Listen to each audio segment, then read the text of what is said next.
Oops, I did it again is a common phrase uttered when you have a bad habit.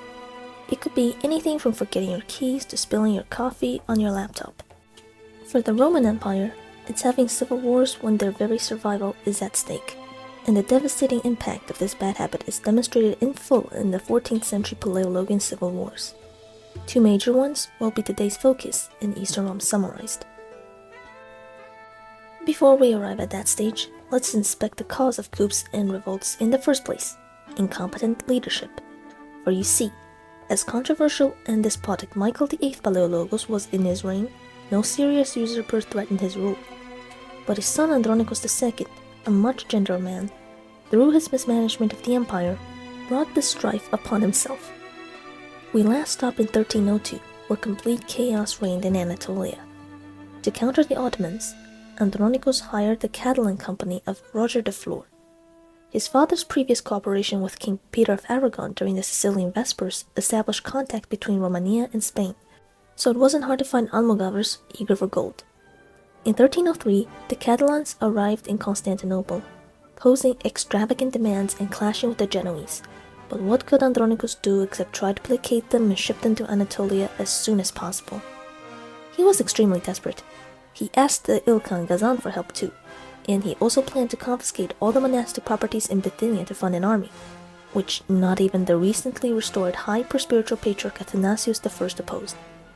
In these tough times, he was brought back, as the Roman people missed having higher-ups so concretely help them.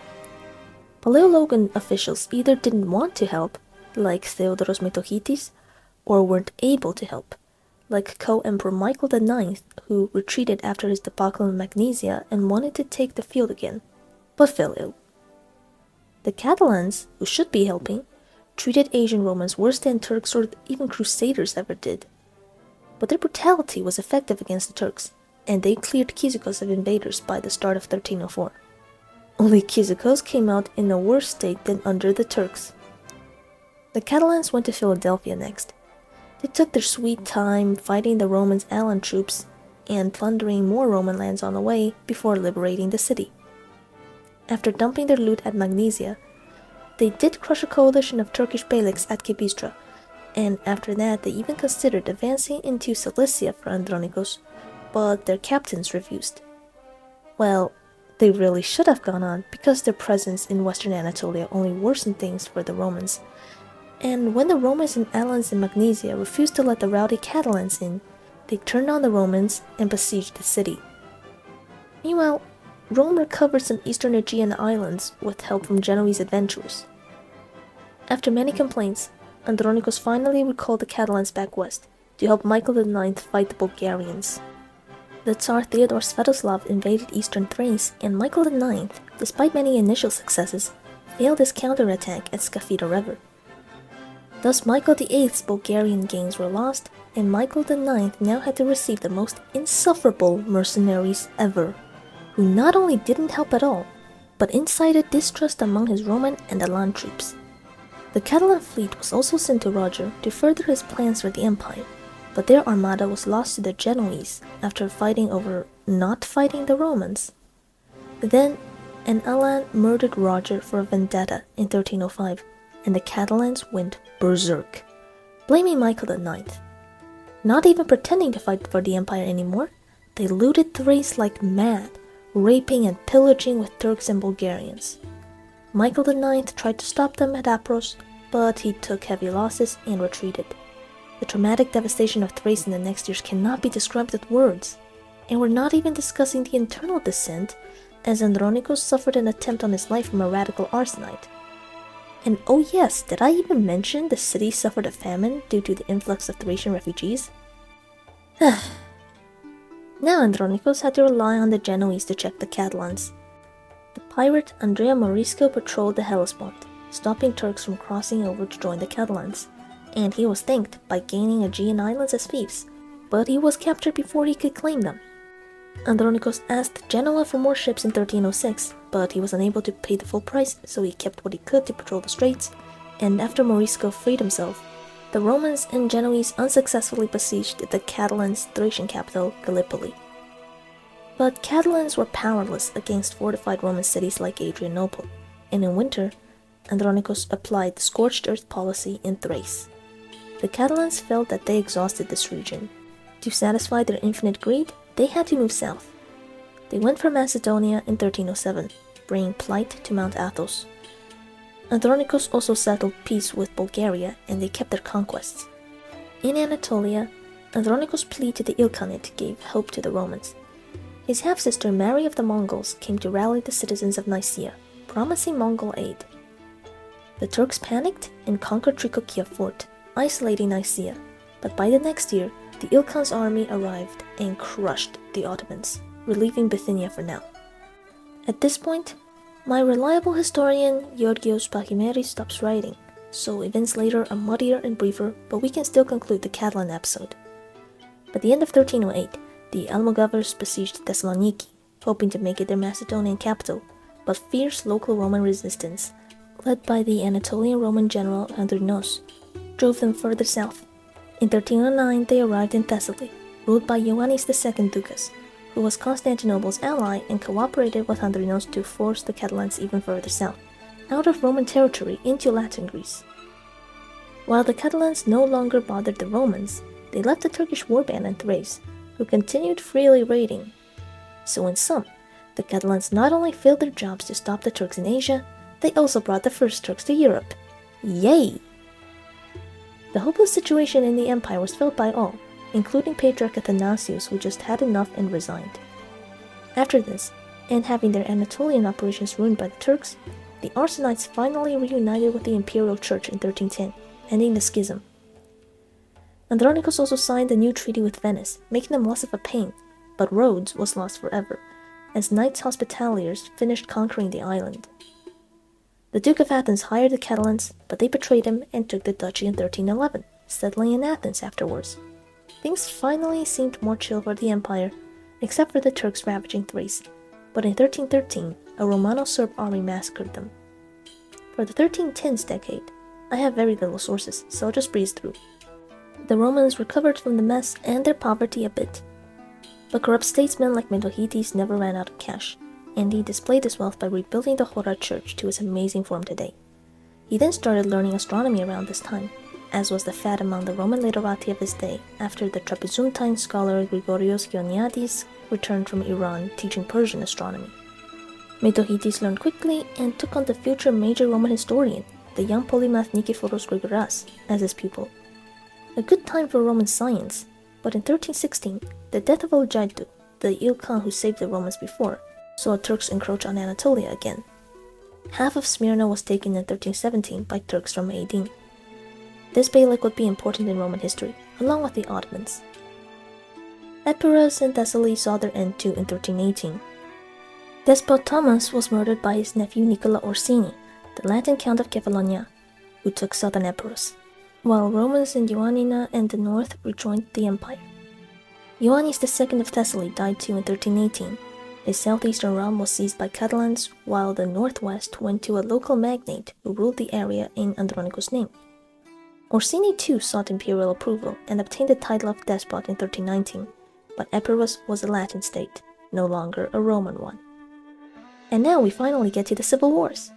Andronikos II's successor was always Michael IX, followed by his sons Andronikos III and Manuel.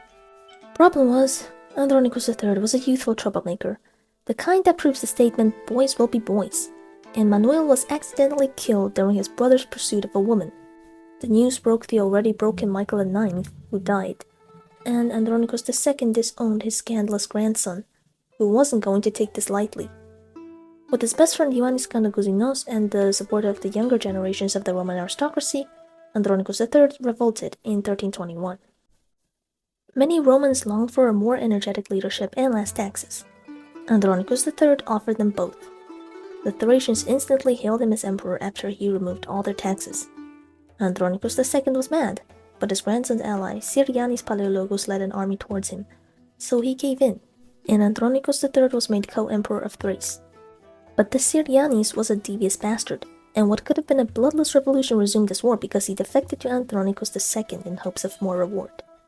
In 1322, he egged on Andronikos II to attack, only for Andronikos III to prevail and become co-emperor of the whole empire after the two Androniki reached an accord. Syrianis despaired and tried to murder Andronikos II to become emperor himself, but he was caught and imprisoned. The young Andronikos III and Kanakouzenos protected the empire better than the old emperor. Bulgarians who took Philippopolis were driven back and the city was retaken, along with Mesembria in 1323, and a Mongolian invasion of Thrace was also defeated in 1324, but these feats were limited to Europe. In Andronikos II's part of the empire, he was being bullied by the Venetians again, and Turks took advantage of the civil war to attack. The city of Philadelphia was threatened, and the desperate old Vasilevs pardoned the old and blind Alexios Philanthropinos, whose name gave the Turks PTSD, and they fled. So he relieved the city and became its governor. Once more, Anatolia owed thanks to the Belisarius of the Palaiologan era, while the historian who bestowed upon him this title, the young astronomer Nikiforos Gregoras, proposed accurate reforms to the Julian calendar, which Andronikos II refused out of fear of dissension in the church, and the credit would later go to the Gregorian calendar's inventor. Osman died about this time, but his son Orhan took the Ottomans to new heights. No more minor gains, major cities would fall too. Prusa was taken in 1326 and became his capital. Where were the Roman emperors? On the brink of another round of civil war, as Andronikos II's nephew, the governor of Thessaloniki, allied with the Serbs and rebelled. He soon died, but Andronikos III's faction suspected his grandfather of foul play, and both Androniki prepared for conflict. Andronikos II continued allying with Serbia, while in 1327 Andronikos III allied with Bulgaria. By bringing foreign powers into civil wars, they set a dangerous example for future dynastic struggles, but for now, the ensuing clash between the old and the young Vasilevs wasn't that disastrous for the populace, as most Romans knew supporting the lively Andronikos III was the safest bet. Serbia didn't help Andronikos II, and Bulgaria tried to betray their ally, but the old Vasilevs refused their help too. By 1328, almost all Roman cities declared for Andronikos III, who was marching on the city too. Andronikos II lost all allies except for Metochites, whose mansion was the only significant property collateral of this war. The two were gently removed from power, and Andronikos III became emperor, promising rejuvenation for Rome. In Andronikos II's long and depressing reign, the empire was reduced greatly. Anatolia had no hope for recovery anymore, and the Balkan powers bit their chunk out of Romania too. Rogue mercenaries had held the empire at its throat, and a first civil war destabilized the Palaiologan regime. Not to mention the inflation and other troubles with administration. We could blame Andronikos II, but it's worth keeping in mind too that the Eastern Empire itself was 1,000 years old by the point. Romania was an old state in an ever-shifting world of the late Middle Ages. Of course it would get bullied by new, vigorous ones. Andronikos II was too conservative and timid to meet these challenges, but Andronikos III was not. The new Vasilevs rewarded his followers, but especially his friend Kanakouzenos, the brains behind his operations. His upstart follower, Alexios Apollakos, was also rewarded. Even Syrianis was freed and given Thessaloniki in 1329. These two wouldn't be as loyal as Kanakouzenos, who immediately followed the Vasilevs to relieve Orhan's siege of Nicaea. The ensuing Battle of Pelikanon saw the first engagement between a Roman emperor and an Ottoman sultan, but it was also telling that the Romans were routed. Andronikos III retreated, and never again would an imperial army cross to Asia. Anatolia was abandoned. Andronikos did manage to retake Chios from the Zaccaria, who claimed the island as they defended it from the Turks, and he also reasserted his authority in the Anatolian Genoese fief of Phocaea. But the remaining Roman cities of western Anatolia would be picked off one by one by the Sultanate of Orhan, which was absorbing Roman administration fast and shaping quickly into the empire we know it as. But to be optimistic, Roman rule continued in the northeast, in Trebizond, and flourished, at least until his great Vasilevs Alexios II Megaskomnenos died of plague in 1330. Then Trebizond became plagued by what just affected their compatriots in Constantinople, civil war. But I promised, I'll save Trapezuntine history for another day. Back to Andronikos, he settled a treaty with his shifty ally Bulgaria, who had just been defeated by Serbia, the ascendant Balkan power. It got more ascendant in 1331 as Stefan IV Dusan took the throne. He had eyes on Macedonia. He wouldn't be known as Dusan the Mighty for nothing. Meanwhile, Nicaea fell to the Ottomans. Its inhabitants couldn't take the siege anymore and surrendered to their new overlords, who did a remarkable job incorporating the Romans into the new system. In 1332, Andronikos invaded Bulgaria but backfired, and he lost Mesembria and Anchialos. But the magnate who ruled western Thessaly in Andronikos II's name died in 1333, and Andronikos went down to claim it for the empire. Then he discovered the treachery of Syrianis, who was arrested but fled to Dushan. I told you he was trouble. In Anatolia, Andronikos paid Orhan to leave his remaining Bithynian cities alone, and the Turks of Aydin got a new leader in 1334, their most famous hero Umar Bey, whose acts of piracy had already irritated the Latins. Their interests were at stake, and they planned a crusade. They were willing to even let the schismatic Greeks join in. Andronikos danced carefully around these offers, which was the wise course of action, as Kanakouzenos urged him to ally with Aydin. Plus, the Latins' venture failed. The Vasilevs did realize the dangers of Turkish piracy, and he had been rebuilding a Roman fleet, though this was of no help in Macedonia, where the traitors Syrianis took major cities like Ohrid and Kastoria for Serbia. The bastard got what he deserved. The Romans assassinated him, but the damage was done, and Andronikos had to make up for his losses in Europe by looking towards Epirus, whose Orsini ruler died in 1335. Meanwhile, the Genoese seized Lesbos, confirming Andronikos' belief that the Latins were less reliable allies in the Aegean than the Turks, so he officially allied with Aydin, and Kanakouzenos started a lifelong friendship with Umar. However, it would be the bane of the Turks, Alexis Philanthropinos, who retook the island and Phocaea in 1336, becoming governor of Lesbos. The Roman Aydinid alliance was supposed to check Ottoman power too, but Orhan conquered the Karasid Beylik anyway, and enlarged his realm to the Aegean coast. Gradually, he stopped caring about Andronikos' tributes and conquered Nicomedia too in 1337. Philanthropinos stopped the Turkish attack of Lesbos, but it was clear that the Turks were getting too powerful at sea. Kanakouzenos still liked this Aydin alliance though, as he and Andronikos borrowed Turks from Umar to crush Albanian bandits in northern Epirus, then took advantage of the despot's weakness to annex it in 1338. But its despot, Nicephorus II Orsini, was shipped off to the titular Latin Empress of Constantinople, Catherine, in Taranto, who later stirred up Epirot rebellions from the Morea. Orsini returned to Epirus too in 1339, but Andronikos sent forth an army, and the next year he restored order in Epirus. Kanakouzenos convinced the Epirots to surrender and give up Orsini, so Constantinople finally retook all the old Komnenos lands in Greece, an impressive feat in these days. But it doesn't matter, all these gains in the west would soon be lost to Serbia. In 1341, Andronikos convened a synod to discuss the matter of hesychasm, which I'll explain in a bit, before dying of illness. He was the last Roman emperor to initiate a military revival for the empire, even if his gains would all soon be lost to civil war. Internally, he reformed the system too, limiting corruption and rejuvenating Roman law. The last great Eastern Roman law book, the Hexabiblos of Konstantinos Harmenopoulos, who served as judge under him, would be published soon after his death. Yes, I'm using the word last a lot. We are entering the final decline with the Second Palaiologan Civil War. This one started out like the one after Caesar's death. Who should succeed Andronikos, his friend or his son?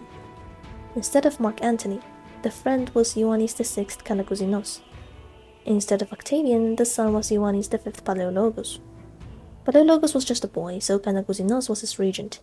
However, when he left the capital to protect the empire, a coup by Patriarch Ioannis Kalekas and Apokavkos made Palaiologos' mother, Anna of Savoy, his regent. Kanakouzenos was smart. He should have realized the empire didn't need a civil war now. But Kanakouzenos was proclaimed emperor in Didymoteichon, and the two sides of the civil war polarized the empire. Not only was there class conflict, aristocrats rallying around Kanakouzenos and commoners around Palaiologos, but also religious clash. Hesychasm was a monastic tradition developed on Mount Athos, which recovered from the Catalan raids and now grew in fame. This attracted attention from a Calabrian monk, who, being trained in scholastic Latin theology, was horrified by the contemplative, mystical nature of the Athonite practice. This sparked the most serious Roman ecclesiastical dispute since iconoclasm, as the monk Grigorios Palamas rushed to hesychasm's defense. Kanakousinos aristocrats liked Palaiologos' conservative orthodox position, so Kalaikas, as a political opponent, had to declare against hesychasm. But it was still mostly a class struggle in the highly unequal Palaiologan world, with the hypocritically rich Andronikos posing as the champion of the poor. But I'll stop examining society before I start sounding like a Marxist historian. Unfortunately, what followed would delight the Marxists, as I must now introduce you to Byzantine communists. In 1342, Kanakousinos' friend offered him Thessaloniki, and he accepted. But before he could claim it, its aristocracy was ousted by the Zealots, anti-aristocratic radicals who set up their own regime in Thessaloniki and redistributed elite property. Andronikos sent his men to reinforce Thessaloniki, but it was an autonomous city for the time being. This cut off Kanakousinos from his base in Didymotihon, so he resorted to allying with Dushan, who had been looking for an excuse to re-enter Roman politics and gain Macedonia. Kanakousinos was too desperate to say no. With Serbian help, he held out. His wife, Irina Sanina in Didymotihon, held out too against treacherous Bulgarian allies. The couple's stubbornness paid off as their savior Umur arrived in 1343, relieving them both. Umur besieged Thessaloniki to no avail except causing famine, while Kanakousinos broke with Dushan due to him taking over Veria, a city the latter coveted. Dushan then allied with the Regency, who gave him free rein to invade Macedonia, while Kanakousinos plundered the Thracian countryside with his Turks. Anna of Savoy used this to ask the West for help, and she pawned the Roman crown jewels to Venice for quick cash. How far the Romans had fallen. Serbs and Turks running aloof in European provinces, and the royal family selling their dignity to Venice. Wait, don't forget the Bulgarians, to whom the Regency had to give Philippopolis to ally with. In 1344, the Latins attacked Aydin for their own ends, so the Turks had to go home. On the way, they slightly halted Dushan's lightning conquest by beating him at Stefaniana, but he had everything west of Kavala except for Thessaloniki, Veria, and Serres, which he besieged in 1345. Kanakousinos tried to stop him, but then Andronikos was lynched in the city, so he rushed to Constantinople, only to find the chaos settled before he could exploit it. Andronikos' son offered Thessaloniki to Kanakousinos, but again this was discovered and the Zealots murdered him. And Umur was pegged down by Latins in Smyrna, so Kanakousinos had to find other Turkish allies, the Ottomans. Huge mistake! Bringing Serbia into the war saw Dushan's conquest of Macedonia, and once he took Serres, in 1346 he proclaimed himself Emperor of the Serbs and Romans, making Serbia an empire trying to replace Romania, like Simeon of Bulgaria. Kanakousinos reacted by formally crowning himself with the Patriarch of Jerusalem. Likewise, Ottoman entry into the civil war was also dreadful for Roman Europe, which they now will begin to snatch as their presence there increased.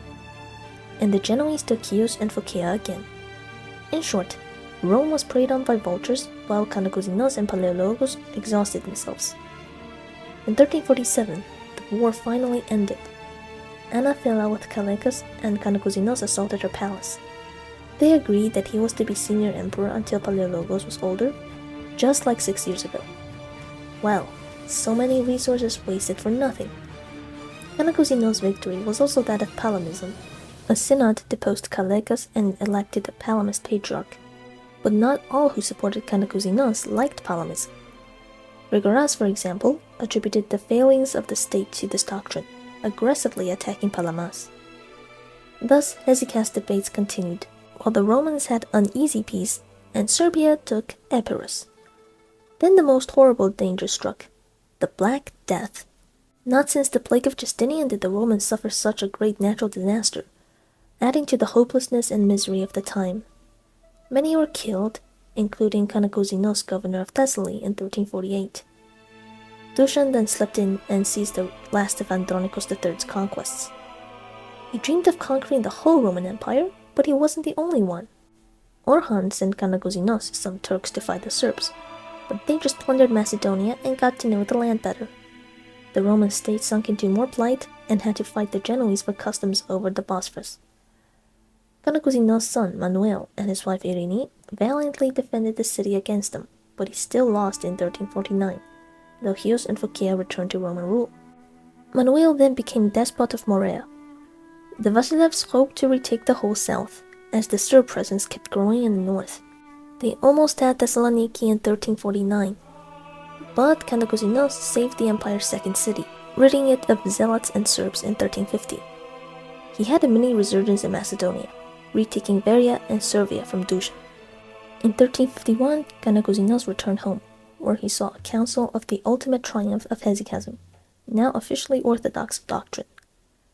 He kept church independence, but lost state autonomy, having to fight Genoa during its war with Venice, but he failed, wasting more imperial resources.